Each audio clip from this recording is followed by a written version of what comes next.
I think we have some late word just arriving. And interrupt to bring this to you. Jeep Creep. Hey ho, Jeep Creepers! Got another update. Bought some parts. Most important part, the motor.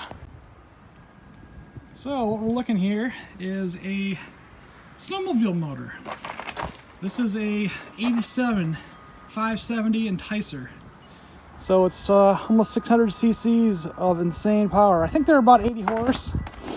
I found this guy for a good deal. I got it for 60 bucks. It was pulled out of a flip sled, so the motor runs good. I've already got this. Came with a primary clutch, and I'm missing the recoil starter, so I ordered one of those. And surprise, surprise, this bad boy's also electric start. Super geeked about that because I really wanted that. This particular one is not my first choice because it is a liquid cooled sled. I didn't want to go through the trouble of putting a cooling tank on this thing, but oh well. No exhaust. I do have the big air box for it, and the guy said they might need the air box to run right. I've seen a lot of people just run filters off of these, so you know, we'll figure that out. Also, just to move the thing around, I had a bunch of spare wood laying around, so I built a handy dandy engine cart, which I'm going to use to clean this thing when it warms up a little bit. But that's one of my main components that I picked up, and I'm super stoked. Another cool toy I got. Oh yeah, I got me a Lincoln welder finally. This is a 140. This is 140 amp. This is the largest welder that you can use on 110. It's 140 amp. It's already preloaded with flux core wire, which is kind of weird too. The guy I talked to said flux core on a Lincoln, at least, you run with a reverse polarity, so I gotta make sure to flip the polarity if I switch the wire. He was kind enough to give me some steel wire too, because that's what I originally requested. I'm gonna be running gas, but I guess he likes flux core better. I guess it penetrates and it's hotter. I don't know. And he gave me a brand new regulator. How cool is that? So I'll be able to get this thing all set up. I got my Harbor Freight cart that it's sitting on. I do have a Harbor Freight old school 90 amp welder. I've had this for about 10 years. If you're gonna get into welding, I just recommend buying a good used welder. I can't really vouch for the gasless welders too much. I don't like them. It's hard to get the, you know, you've only got the wire feed speed on this and only a min and max button, whereas on a Lincoln, you got 1 through 10, and it's an analog dial, not a click dial, so you can actually not even do whole numbers. And then you got 4 settings on the heat, or the amount of voltage rather. The guy that I talked to too, that I bought this from, is a professional welder. He's used Miller. He's actually preferring Lincolns over Miller, which is surprising because Millers, I think, are more industrial based, so it seems like they'd be a little bit heavier duty. But the argument is they're very expensive. So I think some people automatically discount them as being the best welders because they're so expensive. But I do have a tank that I ordered. It's coming. I haven't gotten it yet. It's a size 50, and I can't remember what it's measured in, like CF or CFM or whatever it is.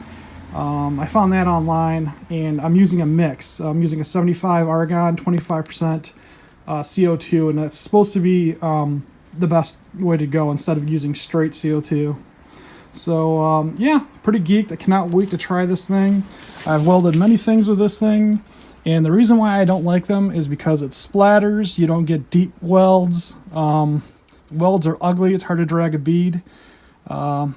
It's great for little things, and you don't care if it's ugly, and you can just, you know, use an angle grinder and sand it down. But you know, I'm going to be doing frame components for the Go Kart, and I do not want ugly welds. I want to do the best welds as possible, and I want to learn to weld better. So. In the right way. So this is going to be fun for me. Okay, so some things that I picked up. I got this pretty awesome portable bandsaw. It's from Harbor Freight.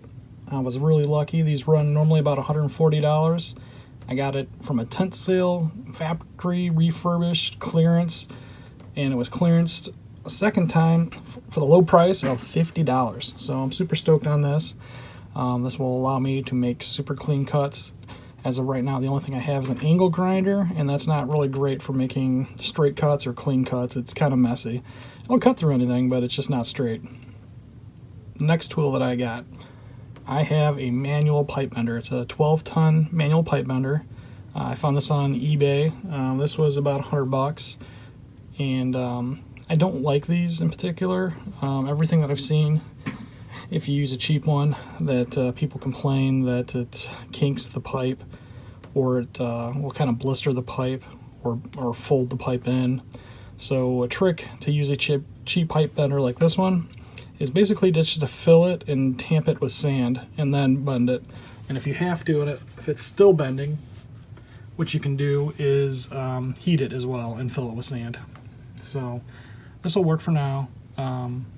If I had the money, I'd get a JD squared pipe bender. Those are the best, and they kind of look like this. You can see it's just a long arm, and it's using a force multiplier to bend the pipe. This costs 3 times, 4 times more than my $100 one. So maybe in the future, if I do a lot more bending, we'll look into that. Parts wise, so I got the cluster for the snowmobile motor, a recoil starter, pull start. Even though it's got electric, I want the pull start there, especially when I'm testing and getting it running for the first time. I got I'm going to call it a jack shaft. They call it a drive shaft. There's a lot of different names for it, but this is what's going to hook up to the secondary clutch. And speaking of which, here's the secondary clutch. I want both clutches to be hooked up, and I got a belt to go between them, the right belt. So with all these parts, I should have just enough to get it going almost. I'm going to need cables, like throttle cables and air filters, and what else? Electric cables. But for the most part, this is all the main components, I think. I'm going to be working on the frame here when it warms up a little bit, most likely. I doubt that I'm going to try bending and welding and everything in the frigid cold. So, yep, coming up, stay tuned. We should have an awesome season. More parts to come, and hopefully I can get to working on this soon.